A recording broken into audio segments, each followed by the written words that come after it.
दोस्तों आप लोग के सामने मैथ का अगला भाग आ चुका है दोस्तों। तो चलिए देखते हैं किस बने। तो किसी राशि का 8% वार्षिक ब्याज की दर से 6 वर्ष में उपजित साधारण ब्याज 1200 रुपया है।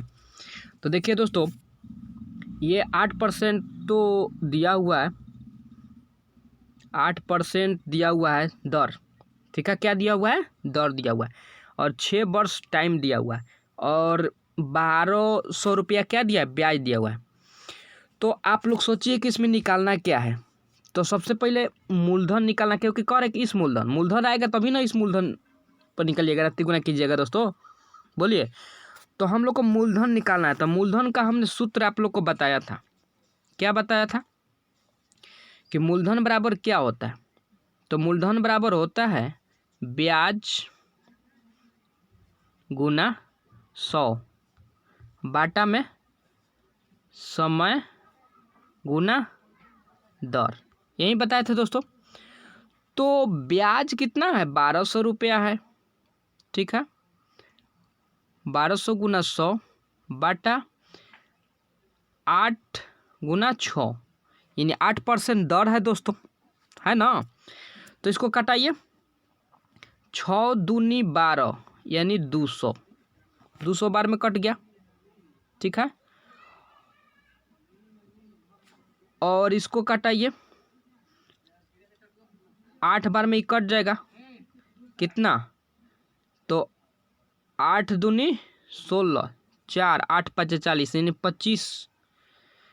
अब 25 में 100 से हम लोग गुना करेंगे तो 2500 रुपये आएगा दोस्तों। ठीक है, 25 में हम लोग 100 से गुना करेंगे तो 2500 रुपये क्या मिला? मूलधन मिला। तो इससे मूलधन आप लोग आसानी से निकाल लीजिएगा, कॉन्सेप्ट है दोस्तों। ठीक है, अब 10% वार्षिक दर से इस मूलधन को तिगुना करना है। क्या करना है दोस्तों? इस मूलधन को तिगुना करना है। तो हम लोग को 2500 आया है। क्या आया है? 2500 मूलधन आया है और 2500 को हम लोग तिगुना करेंगे तो कितना आ जाएगा दोस्तों? 7500 रुपया आ जाएगा। यानी 7500 मूलधन हो गया। दर कितना दिया है? 10% और समय दिया है 2 वर्ष। यही ना दोस्तों, दर कितना दिया है? 10%, समय दिया है 2 वर्ष। तो ब्याज कह रहा है, तो ब्याज का सूत्र क्या होता है? ब्याज का सूत्र क्या होता है दोस्तों? ब्याज तो हम आप लोग को लिखवा चुके हैं। ब्याज का सूत्र क्या होता है? हम बोल देते हैं दोस्तों, मूलधन गुना समय गुना दर बटा 100। यही ना होता है दोस्तों। तो मूलधन कितना है डायरेक्ट हम लिख रहे हैं दोस्तों, आप लोग को फॉर्मूला तो याद ही होगा। और दर 10 है और समय 2 है। इधर उधर लिखने से कोई प्रॉब्लम नहीं है, दर इधर लिखे चाहे उधर, बटा 100। तो दोस्तों इसको कटाइए, 200 से 200 कट गया, 750 775 में 10 से गुना करेंगे तो 750 आएगा दोस्तों। और 750 दूनी क्या होता है? 750 में 2 से गुना करेंगे तो 75 में 2 से गुना कीजिए, कितना आएगा दोस्तों? 75 में 2 से गुना करेंगे तो कितना आएगा? 5 दूनी 10 और 7 दूनी 14, 15 और 1 0 यानी 1500 रुपया। ठीक है दोस्तों, कितना आया? 1500 रुपये इसका ब्याज होगा। ठीक है, तो ये 8 नंबर क्वेश्चन है और 8 नंबर का कितना आया है? 1500 रुपया आंसर। ठीक है दोस्तों, चलिए आगे चलते हैं। इसी तरह का क्वेश्चन हमने आप लोगों के लिए दिया हुआ है, तो चलिए इसको आप लोग बना के प्रैक्टिस कीजिए, बन रहा है कि नहीं, इसके बाद हम बताएंगे दोस्तों। ठीक है, वही क्वेश्चन है आप लोग के लिए। तो कह रहा है कि किसी राशि पर 10% वार्षिक दर से 5 वर्ष में उपज साधारण ब्याज 1000 रुपया है। इस मूलधन से दुगुना राशि पर 5% वार्षिक दर से 3 वर्ष के अंत में साधारण ब्याज कितना होगा? तो दोस्तों ध्यान दीजिएगा किसी राशि पर 10% वार्षिक दर से। आर कितना दिया है 10%, समय 5 वर्ष, ब्याज 1000 रुपया है, तो मूलधन निकालना है। तो मूलधन बराबर क्या होता है, मूलधन बराबर दोस्तों अभी बताए हैं कि मूलधन बराबर, यानी मूलधन को क्या बोलते हैं, पी से बोलते हैं, प्रिंसिपल, ठीक है। तो मूलधन बराबर क्या होता है, ब्याज गुना 100। हम सूत्र लिख चुके हैं दोस्तों, फिर भी लिख देते हैं, ब्याज गुना 100 बाटा में समय गुना दर, इस सूत्र पर निकल जाएगा। तो ब्याज कितना है 1000 रुपया, ठीक है। 1000 गुना 100 बाटा में 10% है और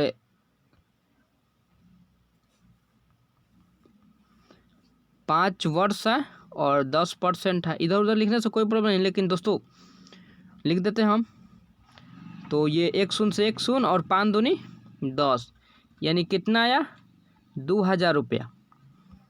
क्या मिला 2000 रुपया हम लोग को मूलधन मिला, ठीक है।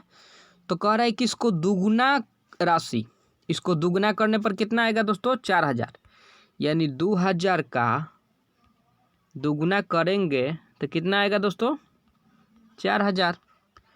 तो 4000 रुपया आपका क्या आ गया, मूलधन कह दिया, और दर कितना दिया है 5% यहाँ दिया है, और समय 3 वर्ष। कह रहा है साधारण ब्याज निकालिए। तो ब्याज बराबर क्या होता है, तो ब्याज बराबर आप लोग को पता ही है कि ब्याज बराबर होता है मूलधन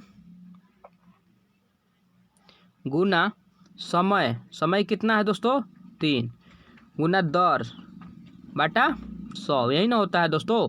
2 शून्य से 2 शून्य कटा दीजिए, और पंक्तियाँ 15, 15 चौके 60, यानी 600 रुपया जो है वो आंसर हो जाएगा दोस्तों, ठीक है। चलिए आगे चलते हैं। इसी तरह का आप लोग का सामने एक और क्वेश्चन है, तो इसको आप लोग बनाइए दोस्तों, ठीक है। कह रहा है कि किसी राशि पर 6% वार्षिक दर से 4 वर्ष में उपजित साधारण ब्याज 1200 रुपया है। क्या है दोस्तों 1200 रुपया है। इस मूलधन से चौगुनी राशि पर 8% वार्षिक ब्याज की दर से 5 वर्ष के अंत में साधारण ब्याज कितना होगा।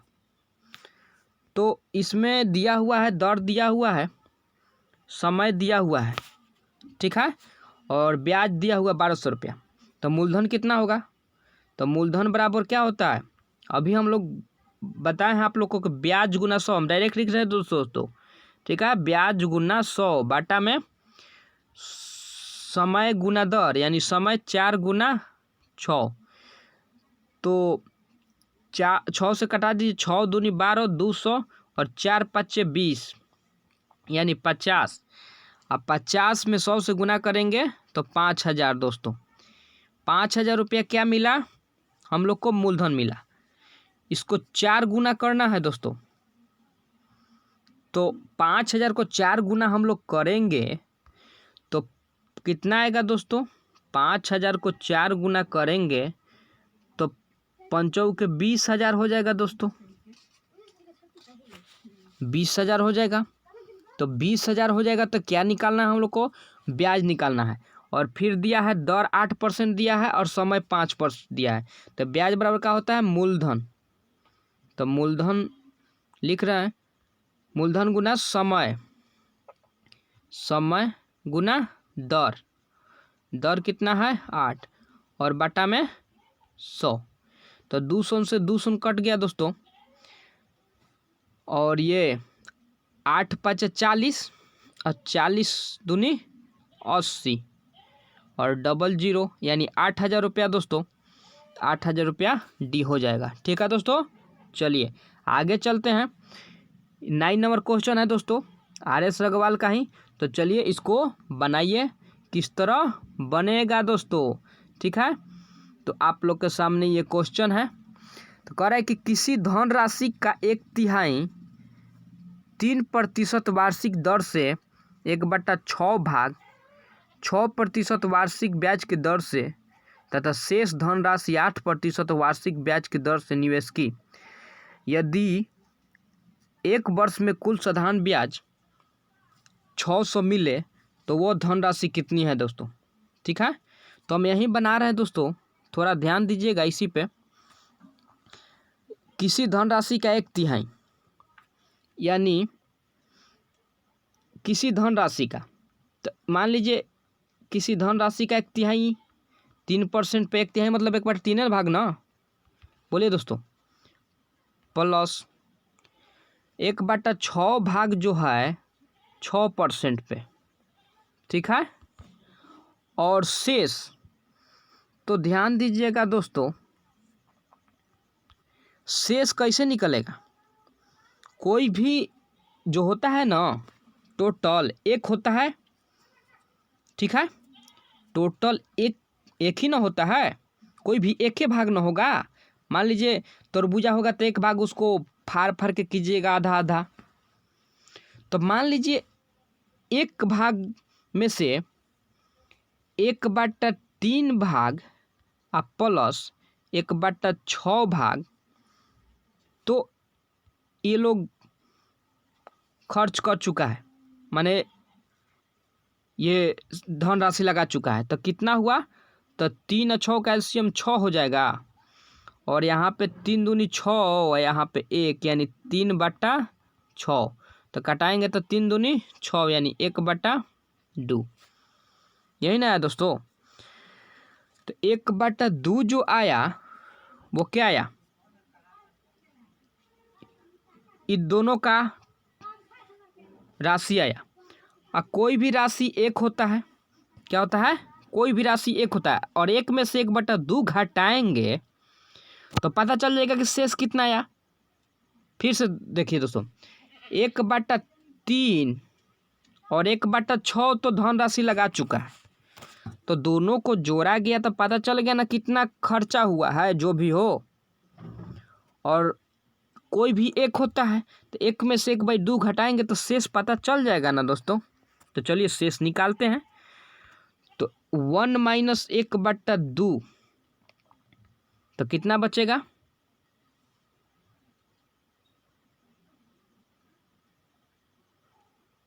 कितना बचेगा दोस्तों,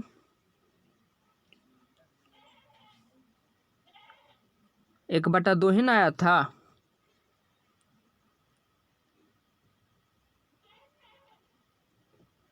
तो 1/2 बचेगा, बोलिए दोस्तों। ठीक है, तो यहाँ पे आप लोग एलसीएम कर लीजिएगा, 1/2 आएगा। तो फिर से हमको लिखना पड़ेगा दोस्तों। तो 1/3 भाग जो है 3% पे, प्लस 1/6 भाग 6% पे, प्लस और शेष यानी 1/2 भाग 8% पे मिला। और टोटल कितना मिला है उसको, 600 रुपया ब्याज मिला। ठीक है, 3 से 3 कट गया, 6 से 6 कट गया, और 4 से ये कट गया। बचा कितना, इधर 1 बचा है, इधर 1 2 और 4 2 6, यानी 6% की वैल्यू 600। तो 1% की वैल्यू कितना हो जाएगा दोस्तों, 1% की वैल्यू 100 रुपया। तो 1% की वैल्यू 100, तो कुल टोटल धनराशि कितना माना जाता है, 100 माना जाता है दोस्तों। तो 100 की वैल्यू कितना हो जाएगा, तो 100 गुना 100, तो कितना हो जाएगा, 10,000 रुपया। तो 10,000 रुपया जो होगा वो आंसर हो जाएगा। ठीक है दोस्तों, चलिए इसी तरह का क्वेश्चन आप लोग के सामने एक दिया गया है, तो इसको बनाइए और इसको प्रैक्टिस कीजिए बनाकर। ठीक है दोस्तों, आप लोग के सामने ये क्वेश्चन है। तो कह रहा है कि किसी धनराशि का 1/4 4% वार्षिक दर पर 1/8 भाग 8% वार्षिक दर पर तथा शेष धनराशि 8% वार्षिक दर पर निवेश की जाती है। यदि एक वर्ष में कुल साधारण ब्याज 1400 मिले तो वह धनराशि कितनी है। चलिए दोस्तों, तो कह रहा है कि 1/4 भाग, ठीक है, 1/4 भाग 4% पे प्लस 1/8 भाग 8% पे और शेष धनराशि 8% पे। तो शेष कितना है हमको मालूम नहीं है और इसको दे रहा है 8% पर, तो शेष निकालना पड़ेगा ना। तो दिया है 1/8 और 1/4 भाग, इतना दे चुका है। तो निकालेंगे हम लोग कि 1/4 प्लस 1/8 दे चुका है, तो कितना टोटल दे चुका, निवेश किया 4 8 कैल्शियम 8 हो जाएगा, 4 दूनी 8 और यहाँ पे कितनी 3/8, 3/8 भाग जो है निवेश कर चुका है। अब 3/8 में बचा कितना, तो टोटल तो 1 होता है, तो 1 में से 3/8 माइनस करेंगे तो यहाँ पे कितना आएगा दोस्तों 5/8। यानी इसको एलसीएम निकाल कर लघुत्तम निकाल लीजिएगा बटा पके। तो 5/8 भाग 8% पे, ठीक है। चलिए याद रखेंगे 5/8 भाग 8% पे किया है, जो शेष आया है वो 5/8 आया है, ठीक है। तो फिर से हमको लिखना पड़ेगा, तो क्या लिखेंगे कि 1/4 भाग जो है 4% पे निवेश किया प्लस 1/8 भाग जो है 8% पर निवेश किया प्लस 5/8 आया था ना दोस्तों, इहो 8% पर निवेश किया और इसको टोटल कितना मिला 1400 मिला। तो 1 शून्य से 1 शून्य, 8 से 8, 1 4 से 4 कटा है दोस्तों, शून्य से शून्य नहीं, ठीक है सॉरी, और ये 8 से 8 कटा, तो इधर 1 बचा, इधर 1 बचा, 5 बचा, यानी 5 2 7, यानी 7% की वैल्यू कितना आ गया 1400। तो 1% की वैल्यू कितना आ जाएगा दोस्तों 200। तो 100% की वैल्यू कितना आ जाएगा 200 गुना 100। तो गुना करेंगे तो कितना आएगा दोस्तों, तो 2 पे 4 जीरो, यानी 2 पर जो 4 गो जीरो होगा ना वहीं ऑप्शन में, यानी 20,000, ठीक है दोस्तों। चलिए आगे चलते हैं, आप लोग के सामने ये क्वेश्चन हाजिर है, तो चलिए इसको बनाइए और प्रैक्टिस कीजिए। किसी धन राशि का 1/3 3% वार्षिक दर पर 1/9 भाग 9% वार्षिक दर पर तथा शेष धन राशि 9% वार्षिक दर पर निवेश की। यदि एक वर्ष में कुल साधारण ब्याज 2100 मिले तो वो धनराशि कितनी है। तो ये भी उसी तरह बनेगा दोस्तों, 1/3 जो है वो 3% पे किया है, ठीक है। 1/9 जो है वो 9% पर किया है और शेष जो किया है वो भी 9% पर किया है, तो शेष तो मालूम नहीं है। तो 1/9 और 1/3 को हम लोग क्या करेंगे ऐड करके देखेंगे, तो 3 1/3 प्लस 1/9 को ऐड करेंगे तो 9 हो जाएगा और तितरी के 9, 3 + 1 यानी 4/9 भाग तो ये निवेश कर चुका है। कितना बचा उसके पास, तो 1 में से घटा के चेक करेंगे दोस्तों, 1 - 4/9 यानी 1 - 4/9 करेंगे तो कितना आएगा दोस्तों, ये हो जाएगा 9 और 9 में से 4 गया तो 5/9, ठीक है। शेष आया 5/9, ठीक है। चलिए फिर से अब लिखते हैं, याद रखेंगे शेष 5/9 आया है दोस्तों। तो 1/3 3% पे, ठीक है, प्लस 1/9 भाग 9% पे और शेष जो भाग है 5/9 आया था ना दोस्तों, 5/9 भाग 9% पे। अब मिला कितना इसको 2100, ठीक है। तो 3 से 3 कटाइए, 9 से 9 और ये भी 9 से 9 कट गया, 5 और 2 कितना हो गया 7% की वैल्यू कितना हो गया 2100। तो 70 के 21 यानी 1% की वैल्यू कितना हो जाएगा 300 हो जाएगा, ठीक है। तो 100% की वैल्यू कितना हो जाएगा दोस्तों?